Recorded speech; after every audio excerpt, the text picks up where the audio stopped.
from former Alaska Gov. Sarah Palin sipping soda out of a super big gulp to former Florida Gov. Jeb Bush warning that the Republican Party can no longer make voters feel unwelcome. Conservatives gather to hash out what went wrong last year and to figure out how to get back on track for 2016. The three-day Conservative Political Action Conference had its share of fiery speeches and star-turns that displayed plenty of passion and revealed a few fissures. Some like the Republican Party and the conservative movement just the way they are, while others seek change. That divide could be seen in the speeches given by Palin and Bush. Palin, the GOP's 2008 vice presidential nominee, brought down the House during Saturday's closing session, giving a rip-roaring speech that lambasted President Barack Obama, political operatives and the news media. She took a jab at New York Mayor Michael Bloomberg's drive to downsize sugary drinks when she drank from a super big gulp. She also joked about the gun rack she received from her husband Todd for Christmas, saying, "This go around, he's got the rifle, I've got the rack." Let's be clear about one thing, we're not here to rebrand the party, we're here to rebuild the country, Palin said. By contrast, Bush said in a Friday night speech that Republicans can't write off entire segments of our society because we assume our principles have limited appeal. They have broad appeal. We need to be larger than that.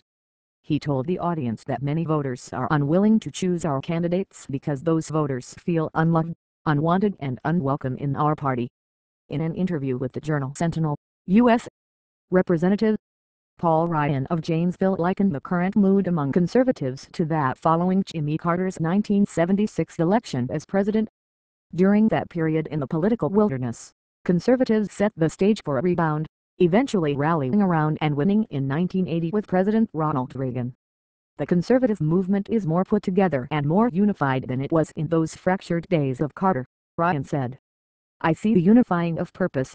I see a conservative movement working to make sure that we can connect the vision with people and putting up the principled alternative to liberal progressivism, otherwise known as Obamaism in most minds. What you have here is a movement with a lot of vitality that is getting back to its basics, back to its roots and working on trying to go back to the American people with a broader appeal, Ryan added. Gov. Scott Walker said Republicans should look to the states for the kinds of reforms and policies that are popular with voters. Republicans control 30 governorships. Yet two of the more popular Republican governors, Chris Christie of New Jersey and Robert F. McDonnell of Virginia, were not invited to speak at the event. Walker said Republicans should follow the lead set by Reagan. You know what he called someone who agreed with him 80% of the time. An ally, Walker said. On Monday, Republican National Committee Chairman Reince Priebus is due to release a study on the 2012 election called the Growth and Opportunity Project. Priebus told the CPAC audience that the GOP will compete in every state because being a blue state is not a permanent diagnosis. He promised a robust rollout of technology to turn out voters. In an interview, Priebus said, I don't think we need to rebrand anything. Our principles are timeless and revolutionary. I just think we need to market who we are. I think we have just fundamentally not gone after every vote in America. I think we need to be deep, we need to be broad and we need to be committed to being a year-round party. Priebus said the quantity of the party's voter contacts across the country was shallow during the 2012 campaign. The Democrats and in particular Barack Obama is involved in a game of absolute pure politics from coast to coast, Priebus said. They're hiring and they have kept on their payroll hundreds and hundreds of people in communities, putting on events and being a part of things year-round. And we just haven't. We're running 4-month, 5-month presidential campaigns and the quality of those voter contacts just can't compete. Priebus promised a massive effort to reach African American, Asian American and Hispanic communities, as well as college students, to tell the story of the Republican Party. He said candidates matter and acknowledged that GOP presidential nominee Mitt Romney's hurt his candidacy with unscripted comments. In order for us to win the presidential campaign, we have to have a great ground operation and a great candidate and we have to have both, Priebus said. Priebus, the former head of the Wisconsin GOP, said when he was elected RNC chairman in 2011, the party was $26 million in debt and had two credit cards suspended for non-payment.